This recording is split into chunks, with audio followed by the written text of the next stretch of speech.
स्वामी जी, आज का जो इंसान है उसके बारे में बात करना चाहूँगा कि आज का इंसान इतना आपाधापी में जी रहा है कि सुबह उठने से लगा के रात को सोने तक पजल पजल पजल पजल घिरा ही रहता है।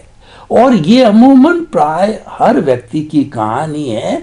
उन साधुओं को जो फक्कड़ हैं आप जैसे, उनको छोड़ दीजिए, मैं सामान्य व्यक्ति की बात करता हूँ।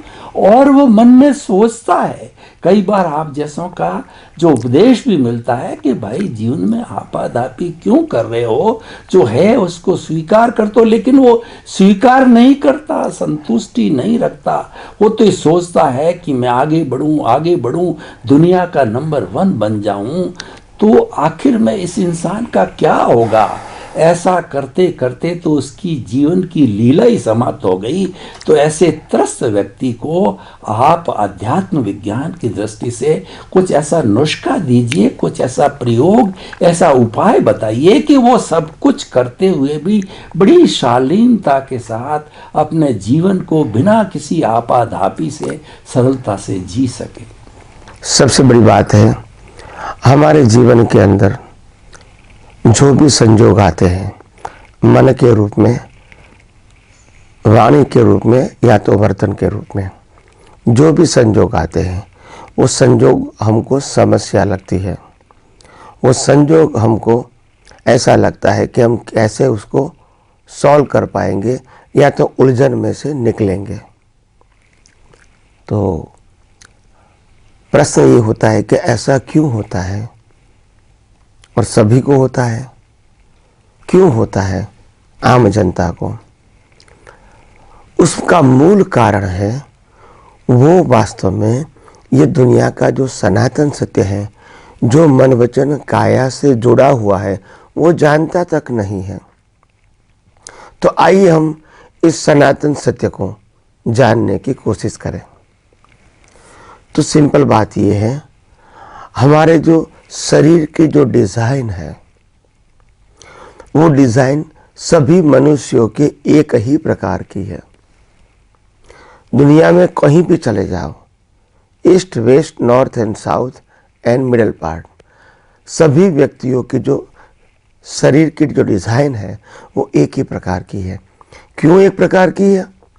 क्योंकि वो कुदरत ने बनाई है। अगर इंसान बनाता तो सबकी डिज़ाइन अलग अलग होती। तो डिज़ाइन वो कुदरती रचना है और कुदरत ने बनाई है। दूसरा शब्द है ये हार्ड फॉर्म वाला शरीर, जिसको हम मन वचन काया कहते हैं। ये मन वचन काया वो 5 महाभूतों से बना है, पृथ्वी, जल, वायु, अग्नि और आकाश। ये 5 महाभूतों भी कुदरत का है, यानी हार्ड फॉर्म भी कुदरत ने बनाया है। डिज़ाइन कि मनुष्य ऐसा होना चाहिए, ये डिज़ाइन ही कुदरत की है। और रॉ मटेरियल भी कुदरत का, 5 महाभूतों का। फिर कुदरत कहती है कि मेरे को यह शरीर तो बना दिया, अभी उनको 100 साल तक जिंदा रखना है। तो हम कहेंगे 100 साल तक क्यों जिंदा रखोगे? तो कि कर्मों के भुगतान के लिए। तो जब कुदरत को ये शरीर को जब 100 साल तक जिंदा रखना है, तो उनको नेसेसिटी चाहिए, हवा, पानी और खुराक, वो भी कुदरत प्रोवाइड करती है। फिर प्रश्न उठेगा, इतना लंबा आयुष्य से क्या मतलब है? तब कुदरत कहती है तुमको कर्मों की भुगतान करना है, इसीलिए हम आपका आयुष्य लंबा कर देते हैं। तब इंसान प्रश्न करता है कि भी अगर हमने कर्म किए, इनकी आप भुगतान देंगे, मगर कर्म क्या किया है वो तो हमको मालूम नहीं है। तब कुदरत कहती है आपको एग्ज़ाम देते समय ही ध्यान रखने की ज़रूरत है, रिज़ल्ट तो हमको देना है कुदरती कानून और कुदरती रचना के रूप में। इसमें आपको कोई अटेंशन देने की ज़रूरत नहीं है। जैसे स्कूल और कॉलेज में बच्चे परीक्षा के समय उत्तर देते समय ध्यान रखते हैं, बाद में जब एग्ज़ाम ख़त्म हो जाती है, टीचर को हम अपना उत्तर पत्र दे देते हैं, बाद में सभी रोल टीचर का हो जाता है। ऐसे हमारे जीवन के अंदर भी टीचर जो भी रिजल्ट देंगे हमको स्वीकार करना पड़ेगा। ऐसे यहाँ भी हम जो कुछ भी कर्म करते हैं उसका फल कुदरत हमको नेक्स्ट बर्थ में देता है, वो भी कानून से, अपनी मर्जी से नहीं। और ये कुदरत का कानून इतना अफर है कि वो रामकृष्ण महावीर को भी नहीं छोड़ेगा। इसीलिए ये कुदरत का कानून से हमारा पूरा जीवन चलता है। तो पूरा जीवन हमारा कुदरती कानून से चलेगा। तो कहने का मतलब ये है कि कर्मों का फल देने का जो संजोग है वो भी हमको कुदरत प्रोवाइड करेगी। तो पहले डिज़ाइन कुदरत की, फिर मन वचन काया उनका रॉ मटेरियल कुदरत का, फिर 100 साल तक जिंदा रखने के लिए हवा पानी कुदरत, खुराक कुदरत का, फिर 100 साल जिंदा क्यों रखते हैं? कर्म के भुगतान के लिए। मगर वो भुगतान के संजोग कौन देंगे? वो भी कुदरती रचना। और लास्ट में श्वास बंद कौन करेगा? वो भी कुदरत करेगा। हमारी मर्जी से हम नहीं श्वास बंद कर सकते हैं। तो जन्म से मौत तक मन वचन काया की सभी अवस्थाएं कुदरती कानून के मुताबिक है। तो मन वचन काया और 5 इंद्रियों से अनुभव में आती पूरी सृष्टि को हम कुदरती रचना देखने में क्यों हिचकिचाहट करेंगे? आखिर यही तो सनातन सत्य है। मगर हम ये विज्ञान नहीं जानते हैं और इसीलिए हमारे मन वचन काया का हम मालिक बन जाते हैं, हमारे मन वचन काया को हम चलाने वाले बन जाते हैं। और जो भी भुगतान आती है उसका भुगतान करने वाला मैं हूँ ऐसा हम मान लेते हैं। और सामने वाला भी जो कुछ सोचता है, बोलता है, करता है वो करने वाला है ऐसा हम मानते हैं। इसी का एक नाम है देहाध्यास, दूसरा नाम है अज्ञान।